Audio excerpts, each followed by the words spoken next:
तो भव से बेड़ा पार है,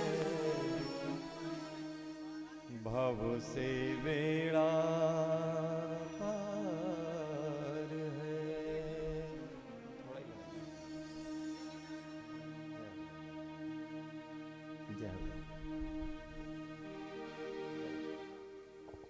नमोस्तुते व्यास विशाल बुद्धि फुल्लार बिंदायत पत्र नेत्र येन त्वया भारत तैल पूर्णा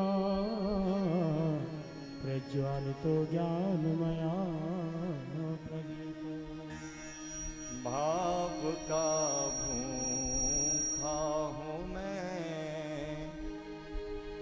और भाव ही एक सार है, भाव का भूखा हूँ भाव ही एक सार है, भाव का भूखा हूँ भाव ही एक सार है, भाव का भूखा हूँ। भाव से मुझको भजे, भाव से मुझको भजे भाव से बेड़ा पार है, भाव से मुझको भजे तो भव से बेड़ा पार है, भाव का भूखा हूँ मैं।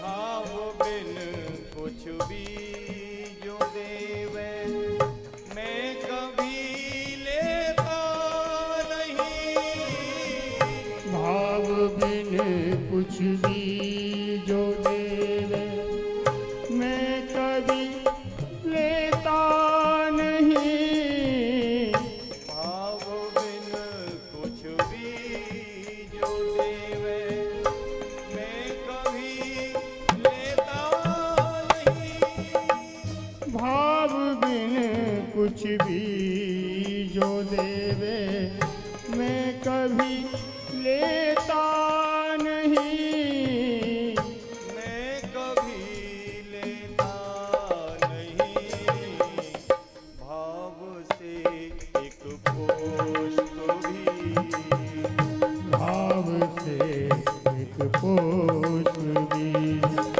देवे मुझे स्वीकार है,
बिन सुनी पुकारे मैं कभी सुनता नहीं। भाव बिन सुनी पुकारे मैं कभी सुनता नहीं। भाव बिन सुनी पुकारे मैं कभी सुनता नहीं। मैं कभी सुनता नहीं। तेर भक्ति भाव की तेर भक्ति भाव की करती मुझे लाचार है। भाव का भूखा हूँ मैं, भाव ही एक सार है। भाव का भूखा हूँ मैं, भाव ही एक सार है। भाव का भूखा हूँ मैं।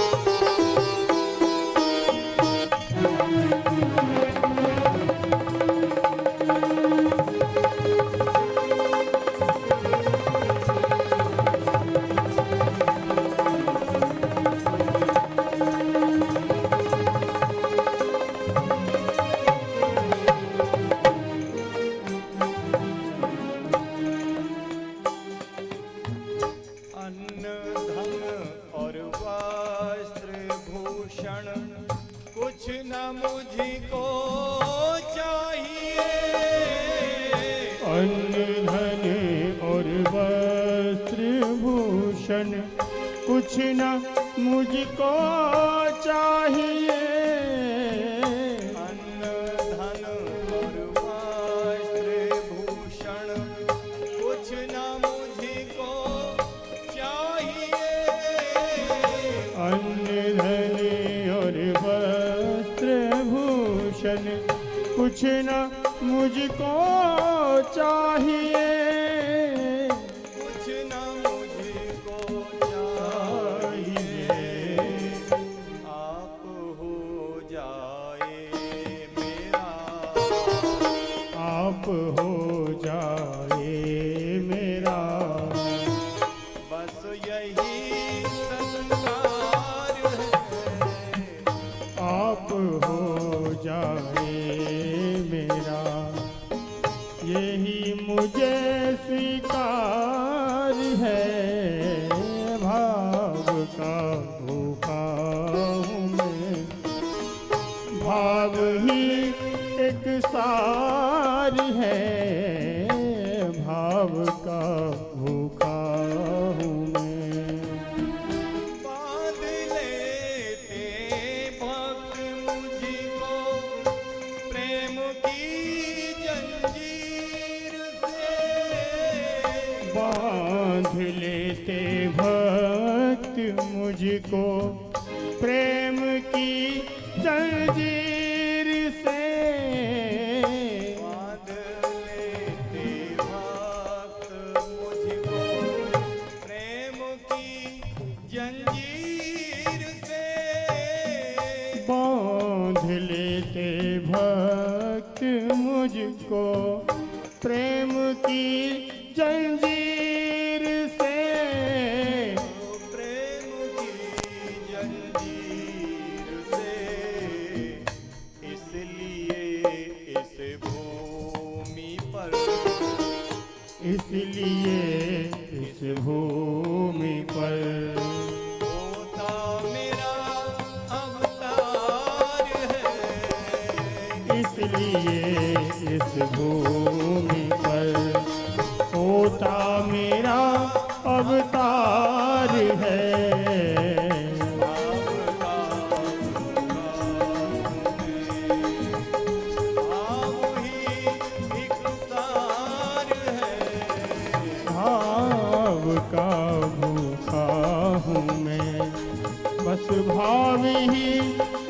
सार है।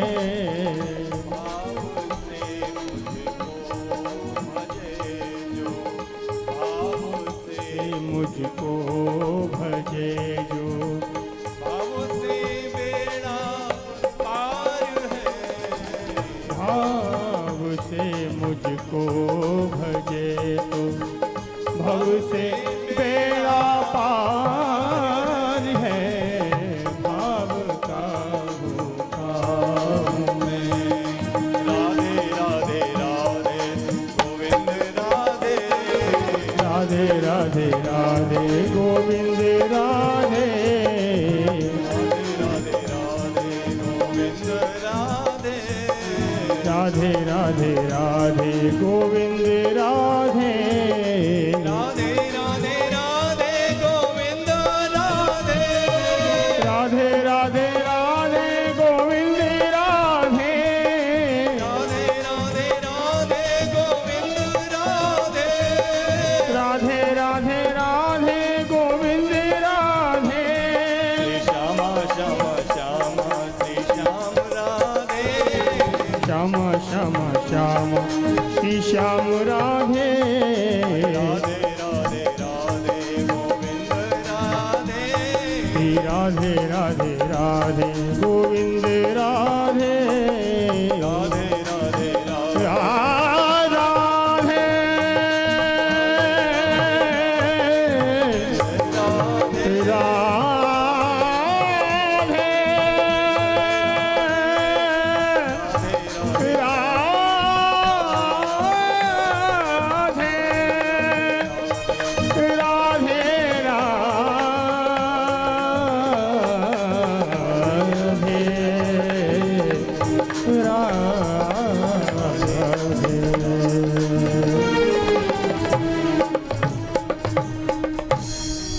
बोलिए श्री बांके बिहारी लाल की जय, श्री राधे रानी सरकार की जय जय जय श्री राधे श्याम।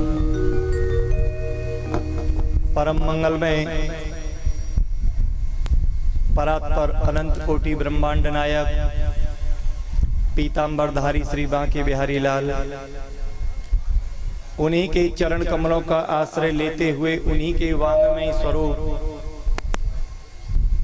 परमहंस संहिता श्रीमद् भागवत कथा की आज सुंदर सी पावन अमृतमय ज्ञान गंगा में गोता लगाने के लिए हम और आप सब यहाँ तत्पर हैं। उन्हें उससे पहले आए हुए सभी भक्तजन, संतजन, विद्वजन और मेरे सभी सहयोगी आचार्यगण व संगीताचार्यगण सभी के अंतर हृदय में विराजमान परम पिता परमात्मा को कोटि कोटि वंदन करते हुए आशा करता हूँ कि इस कथा प्रवचन को करना ना ही तो मेरा अपना विद्वता का परिचय देना है, ना ही किसी को नीचा दिखाना है। केवल और केवल मेरा भाव यही रहता है कि मैं अपनी भागवत कथा वाचन करके अपनी वाणी को पवित्र कर रहा हूँ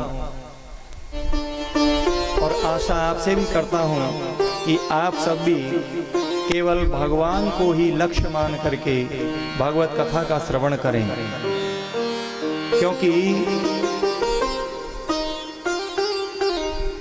यदि भगवान को ही लक्ष्य मान के भगवान की कथा श्रवण की जाएगी तो निश्चय ही भगवान आप सभी भक्तों के हृदय में प्रतिष्ठित होंगे और यही हमारे जीवन की धन्यता है, यही परम लाभ है। लेकिन कहते हैं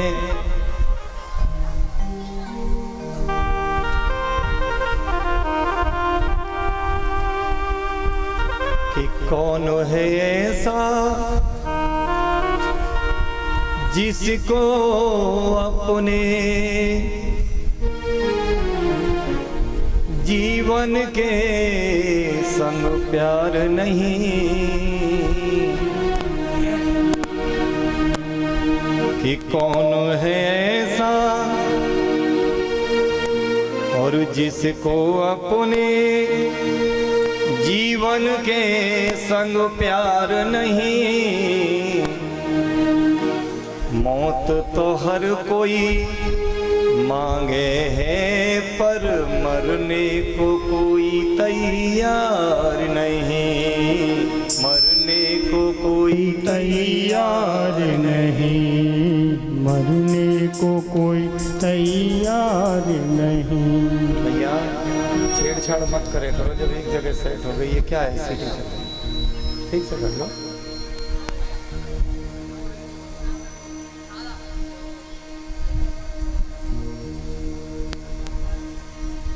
यूं तो ज्ञान की बातें सभी जानते हैं, ऐसा नहीं है कि आप पहली बार ही ये सब बातों को सुन रहे हैं। भागवत कथा तो सब श्रवण करते ही हैं, लेकिन जिसके मन में ये आ गया एक बार कि हमने तो भागवत कथा बहुत सुनी है और इतनी सुनी है कि अघा गए।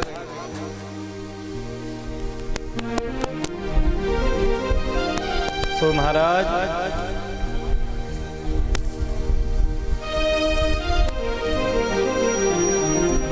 हरि कथा जो सुनत अगाही और रस विशेष कछु जाना नहीं। सच्चाई तो ये है भैया कि ये कथा जितनी ज्यादा से ज्यादा आप भगवान की सुनेंगे, आपको उतने ही ज्यादा गहरे में बार बार पुनः नए नए भावों का उदय होगा। कौन है ऐसा जिसको अपने जीवन के संग प्यार नहीं, और मौत तो हर कोई मांगे है पर मरने को कोई तैयार नहीं।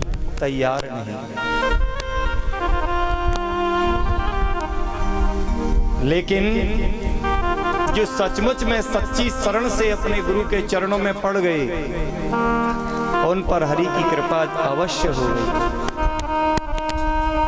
और वो फिर इतने मजे से गाते हैं, आनंद से जीवन बिताते हैं। बस उसी कृपा के लिए हम और आप सब बैठ करके भगवान की कथा सुनते हैं। ध्यान देना, परीक्षित महाराज पहले ही बताया था कि 88,000 ऋषि जिनको श्री सूत जी महाराज कथा सुना रहे थे, जिस समय न तो कोई साउंड सिस्टम था, न कोई अच्छे पंडाल की व्यवस्था थी, न कोई ज्यादा बढ़िया मंच थी। अब 88,000 ऋषि कितने होंगे सोचो। 88,000 की तो आपके गांव की पोलिंग नहीं है कि नहीं? 1 लाख से कुछ ही कम रह गए। लेकिन विचार करिए, अकेले सुखदेव जी कथा श्रवण करा रहे हैं और 88,000 श्रोता आगे बैठे हैं बिना साउंड सिस्टम के। कोई साउंड सिस्टम नहीं है। तो क्या सुखदेव जी महाराज की इतनी जबरदस्त आवाज थी, मानो यहां से आप बिठाओगे तो कम से कम नदी के पुल तक भीड़ लग जाएगी। तो सुखदेव जी कथा सुना रहे हैं और अंतिम पीछे बैठने वाले को भी पूरी आवाज आ रही है बिना साउंड सिस्टम के। क्या ज्यादा आवाज थी उनमें? नहीं, क्योंकि सुनने वाले जो श्रोता थे वो असली थे, असली। हमारे आपकी तरह नहीं कि कचरिया सी बेचते ही रहते हो, क्योंकि आप श्रोता नहीं।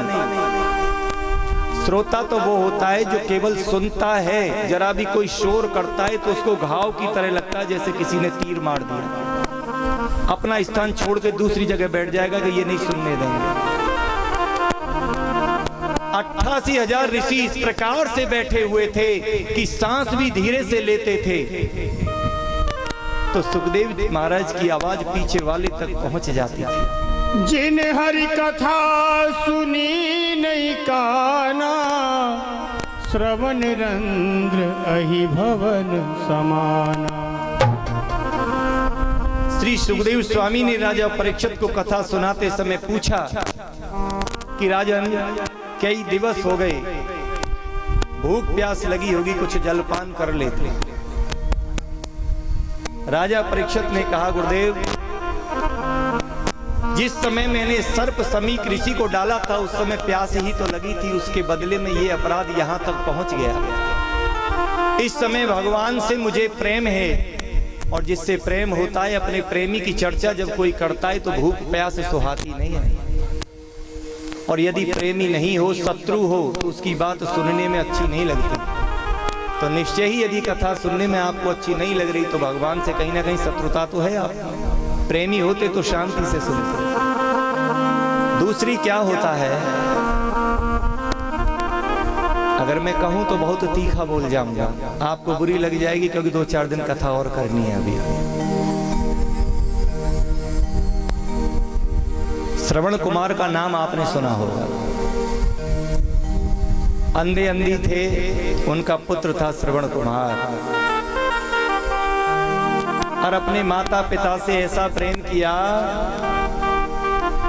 कि उनको तीर्थ कराने के लिए कांवर बनाई और आगे पीछे अपने माता पिता को बिठाया और जगह जगह सभी तीर्थों में भ्रमण कराया।